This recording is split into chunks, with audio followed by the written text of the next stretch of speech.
Assalamualaikum to everyone who is watching this video. This is Waqar from Cambridge International Science College at Talagan. Welcome to all the student classroom training इस video lecture में। Student मैं उम्मीद करता हूं कि आपने पिछले जितने भी लेक्चर हैं उनको अच्छे तरीके से कवर किया होगा और उनकी प्रैक्टिस की होगी और यकीनन उनसे कुछ ना कुछ सीखा होगा। आज हमारा एक नया टॉपिक है।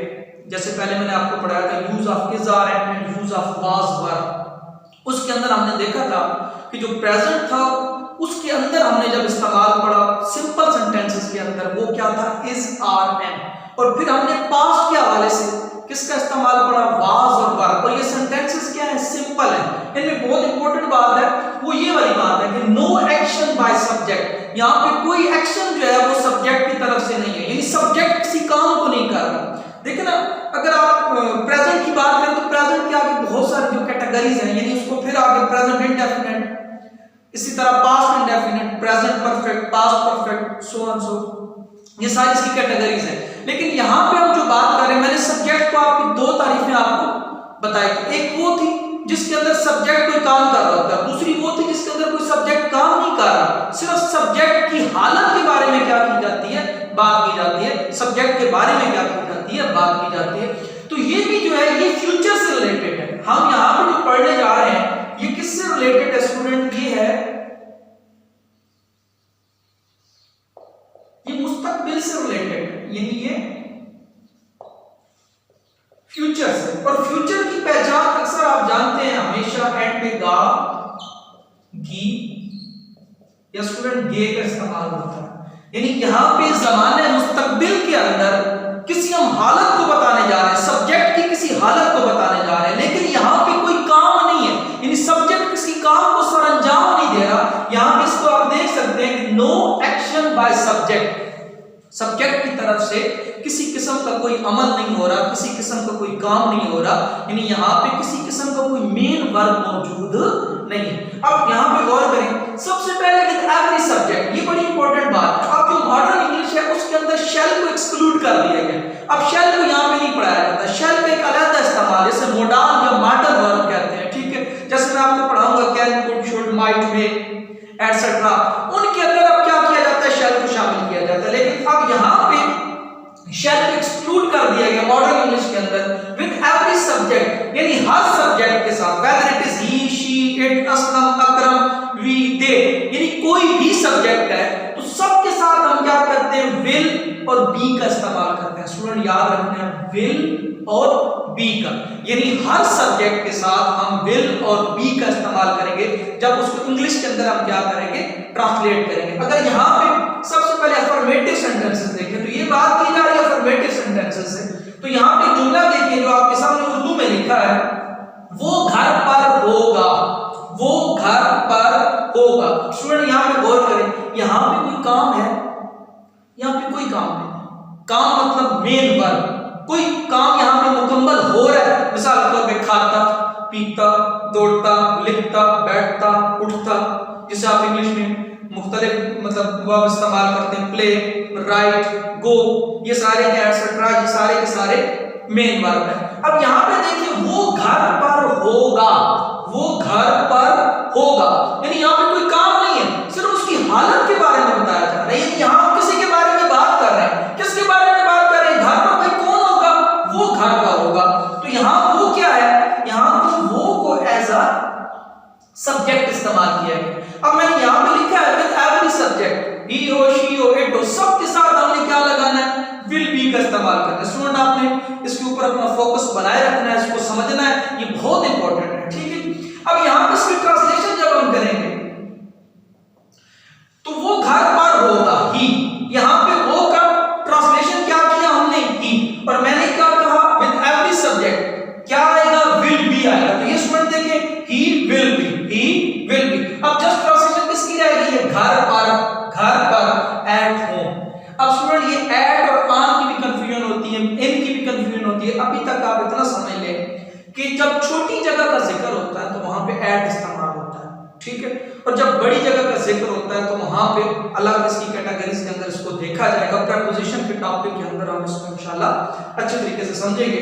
He will be at home, he will be at home, वो घर पर होगा। यहाँ पे दूसरा सेंटेंस देखें, दूसरी एग्जांपल देखें, तुम मेरे साथ होगे, तुम यानी यहाँ पे किसके बारे में बात कर रहे हैं? तुम। तो यहाँ पे सब्जेक्ट क्या है?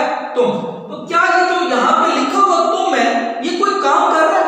यहाँ पे गौर करें, तुम मेरे साथ होगे, तो मेरे ख्याल में यहाँ पे कोई काम नहीं है, यानी यहाँ पे कोई मेन वर्ब, तुम मेरे साथ होगे, बस बात की जा रही है कि तुम मेरे साथ होगे।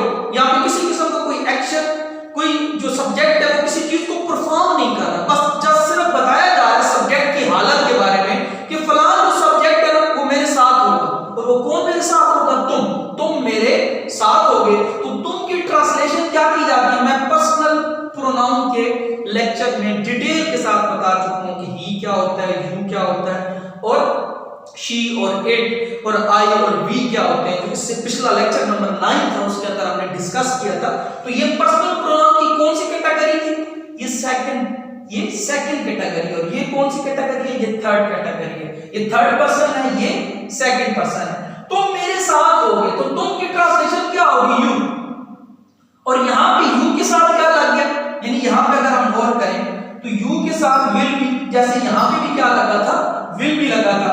तो यू विल बी, यहां तक ट्रांसलेशन समझ आ गई? Subject plus will be. और मेरे साथ विद मी, मेरे साथ with me, you will be with मी, तुम मेरे साथ होगे। मिसाल के तौर पे आपका कोई दोस्त है और उसके साथ आपने कोई प्लान किया कहीं जाने का, तो आप उसको ये कह रहे हैं तुम मेरे साथ होगे, यानी जब मैं वहां पे होऊंगा तो तुम मेरे साथ होगे। यू विल बी विद मी, तुम मेरे साथ होगे। अब देखें जो थर्ड नंबर एग्जांपल है, यहां पे गौर करें, हम इस मसला में मसरूफ होंगे, हम उस मसला में मसरूफ होंगे। तो यहां पे किसके बारे में बात की जा रही है? हमारे बारे में। और यहां पे अगर गौर करें तो ये कौन सा पर्सन है? ये फर्स्ट पर्सन है, और फर्स्ट पर्सन का प्लूरल है। फर्स्ट पर्सन का मैंने बताया था फर्स्ट पर्सन आई और वी होते हैं। हम इस मसला में मसरूफ होंगे, ये किसके बारे में बात की जा रही है? हमारे बारे में, हमारी हालत के बारे में बताया जा रहा है। और हालत कौन सी? मसरूफ होंगे। तो यहां पे भी किसी किस्म का कोई एक्शन सरंजाम नहीं दिया जा रहा, यानी here is also subject is not doing anything in form of action। यहां पे कोई एक्शन की सूरत में सब्जेक्ट नहीं कर रहा, जस्ट सब्जेक्ट के बारे में हम बता रहे हैं। तो हम की इंग्लिश क्या होगी? वी। तो वी के साथ फिर क्या आ गया? विल बी, यानी वी के साथ हमने किस चीज को फिर दोबारा इंडिकेट किया? वही विल बी। मैंने कहा था विद एवरी सब्जेक्ट, तो यहां फिर वी विल बी। अब बाकी ट्रांसलेशन मसरूफ, बिजी इन दिस इशू, इस मसला। बाकी है जैसे जैसे उर्दू के वर्ड की इंग्लिश बनती गई हम लिखते गए we will be busy in this issue. इसकी जगह कोई मैटर भी आ सकता है इस मामले में, ठीक है? तो यहाँ पे मैटर भी आप देख सकते हैं, तो कोई इशू नहीं है। आपके पास चेन और चॉइस का कॉन्सेप्ट होता है, मैं एक लेक्चर के अंदर आपको जरूर बताऊंगा कि चेन और चॉइस क्या होती है इंग्लिश लैंग्वेज के अंदर। तो यहाँ पे आप इसको इशू की जगह मैटर लिख सकते हैं। We will be busy in this issue, यानी हम उस मसला में क्या होंगे? मसरूफ होंगे। तो यहाँ पे भी कोई काम नहीं है। और यहाँ पे अगर आप गौर करें, ही, यू और वी तीनों के साथ हमने क्या इस्तेमाल किया? विल बी का इस्तेमाल किया। तो ये हमारा पैटर्न था अफर्मेटिव सेंटेंसेस का, जिन्हें आप मुस्बत या पॉजिटिव इंग्लिश के अंदर आप नाम से जानते हैं। अब हमारा जो दूसरा है इसके अलावा, यानी जब हम पॉजिटिव से आगे बढ़ते हैं तो बात की नफी की जाती है। मैं एक बात कर रहा हूं और आप उसकी नफी कर देते हैं, तो वो फिर किस में आ जाता है? वो नफी की फिक्रात में आता है, यानी they are called negative sentences. ये नेगेटिव सेंटेंसेस कहलाते हैं। और नेगेटिव सेंटेंसेस का तरीकाकार क्या है? यहां पे स्टूडेंट अक्सर गलती कर देते हैं कि बी के बाद नॉट लिख देते हैं। तो स्टूडेंट बी के बाद नॉट नहीं है, विल के बाद नॉट है। Will plus not plus be. आपने कभी ये नहीं कहना कि will not be, sorry will be not नहीं कहना, हमेशा क्या कहना है? विल नॉट बी, यानी बी और विल के सेंटर में क्या आना चाहिए? नॉट आना चाहिए। अब इन्हीं एग्जांपल को हम नेगेटिव में ट्रांसलेट करते हैं। अब जस्ट करना क्या है? बाकी तो वही लिखा हुआ है, विल और बी तो ऑलरेडी मौजूद है। जस्ट आपने क्या करना है? विल और बी के दरमियान हमने क्या लगा देना है? नॉट लगा देना है। तो वो सारे के सारे जो सेंटेंसेस है वो किस में तब्दील हो जाएंगे? यानी they will be transform into या they will be change into negative sentences. Urdu की एग्जांपल मैं दोबारा नहीं लिखने लगा, यही वो एग्जांपल है जो यहाँ पे दी है। लेकिन सिर्फ क्या है, आपने इसको खुद राइट करना है अपनी नोटबुक के ऊपर उर्दू के अंदर, यानी यहाँ नहीं का कॉन्सेप्ट देना है। तो यहाँ पे देखिए पहला सेंटेंस अगर गौर करें, ही विल बी। अब विल और बी के दरमियान हमने क्या लगा दिया? यहाँ पे गौर करें, नॉट। तो ये होगी उर्दू के अंदर भी और इंग्लिश के अंदर भी। He will not B at home, पहले क्या था वो घर पर होगा, लेकिन अब हम क्या कह रहे हैं वो घर पर नहीं होगा। बाकी किसी जो सेंटेंस का स्ट्रक्चर है ग्रामेटिक पॉइंट ऑफ व्यू से हम इसको कोई भी इस तरह से छेड़ा नहीं है, वो सारा का सारा ऐसे ही रहा है, एज इट रहा है। He will not B at home, यानी पहले बार भी वो घर पर होगा, लेकिन अब उसकी नफी की जा रही है, वो घर पर नहीं होगा। तो दूसरा जुमला देखिए, यू विल बी विद मी, तुम मेरे साथ होगे, लेकिन अगला बंदा कह रहा है कि मैं साथ नहीं होगा, तो वो कैसे बन जाएगा? You will not B with मी, तुम मेरे साथ नहीं होगे, तुम मेरे साथ। जस्ट हमने क्या किया, विल और बी के दरमियान नॉट को एडजस्ट किया। We will not be busy, पहली बात क्या है कि हम इस मसला में मसरूफ होंगे, लेकिन अब ये कहा जा रहा है कि हम इस मसला में मसरूफ नहीं होंगे, तो we will not be busy in this issue.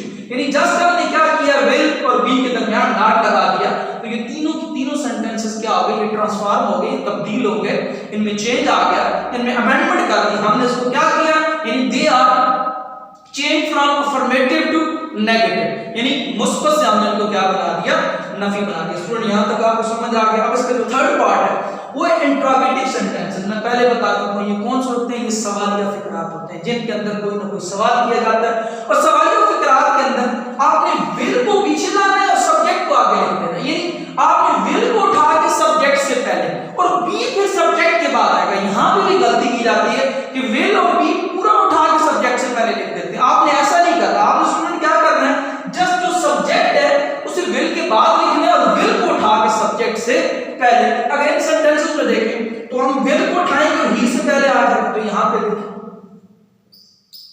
और यहां पे देखें, यहां पे विल को उठाएंगे और विल उठा के कहां ले आएंगे, यानी यू से पहले।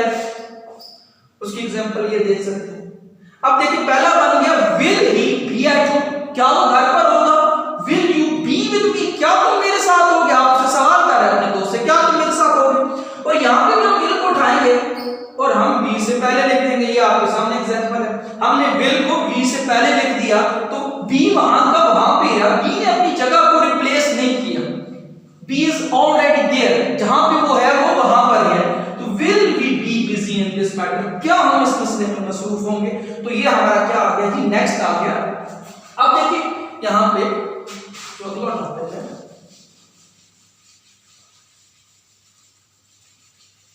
स्टूडेंट आपने लेक्चर को ध्यान से देखना, इसको स्किप नहीं करना। अब हमारा जो यहां पे नेक्स्ट आएगा ये होगा नेगेटिव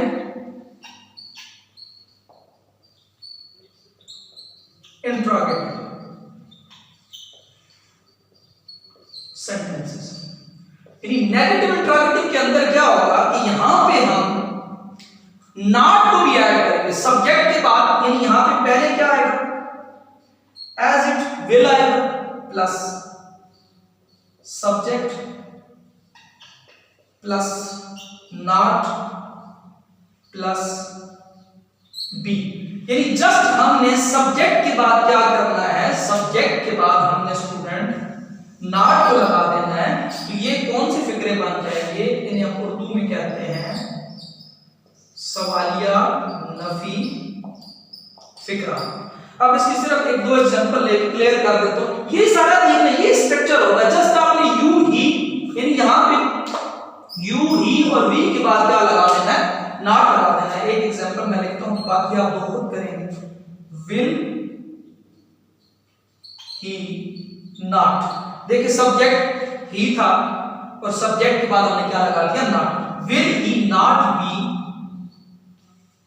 एट होम।